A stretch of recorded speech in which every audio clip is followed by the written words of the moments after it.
We know we have concerns about China and their growth data, their economic growth data. We know we have concerns about China reporting its human rights record. And now we've got similar concerns about their environmental numbers here.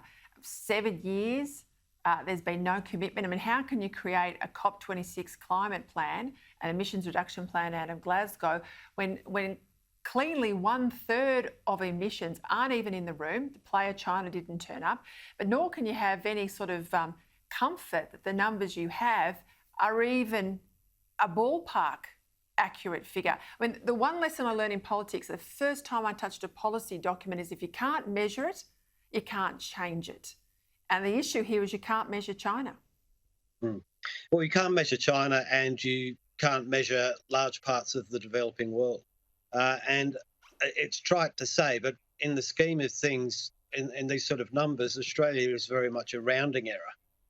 And so if we look at what contribution we can make to this, one is in technological developments that might help, and the other is verification to actually make sure people understand exactly what is happening. This is right across the whole of the developing world, through the forest systems, through the emissions targets, through everywhere. I think the COP meeting that's taking place now has really collided with reality on this issue. John Kerry has been trying to get people to the table to make promises, and then Barack Obama's turned up at the meeting and said, basically, look, I've apologised that Donald Trump left, and then I'm really angry that China and India aren't coming now. So the whole thing at the very top end is really struggling for relevance.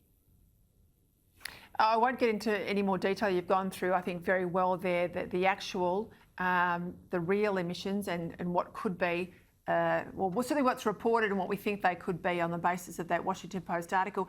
But what also in the article struck me as interesting was a whole debate about carbon offsets. And we've got a country in Central Africa basically saying, well, all of our land is fabulous, pay us to offset your emissions, claiming that one small country alone can offset the emissions of Russia. I mean, it's just not plausible.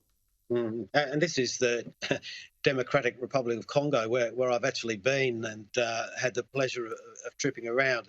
It's a place that is deeply rooted in corruption and completely a failed state. So it's not surprising that they would see this. I mean, the other example that was included in the report was Malaysia, saying that its forests absorb CO2 at 4 times the rate of neighbouring forests in Indonesia. So there's no rigour in the whole measurement of these things. So it's really, that is the process that needs to be the foundation on which action is built. And what we're seeing is probably going in the other direction, where the developed world is saying, well, how do we really line up the developed world to sell us offsets so we can keep doing what we're doing? All right, let's go today to the Prime Minister's EV, electric vehicle strategy, future fuels, he calls it.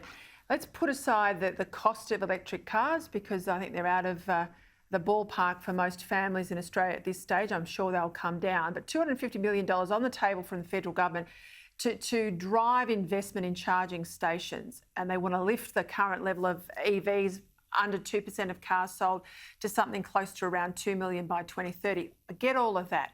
But just the mechanics of people literally, all plugging in at night when they get home from work to charge their car up the next day, what's it going to do to the grid? We know the grid's already not great in terms of reliability. We know we've got a higher proportion and growing of renewables. We know, sure, wind blows at night, but the sun doesn't shine at night. How's it all supposed to add up? And I think this is really the core to analyse the government's approach. The government have been under a lot of pressure from the electric car industry to provide subsidies to make cars cheaper. The government said, no, we're not going to do that. We're going to spend our money making sure that if people buy them, as they probably will, they'll be able to charge them, and that when they do charge them, it's not going to blow up the electricity grid.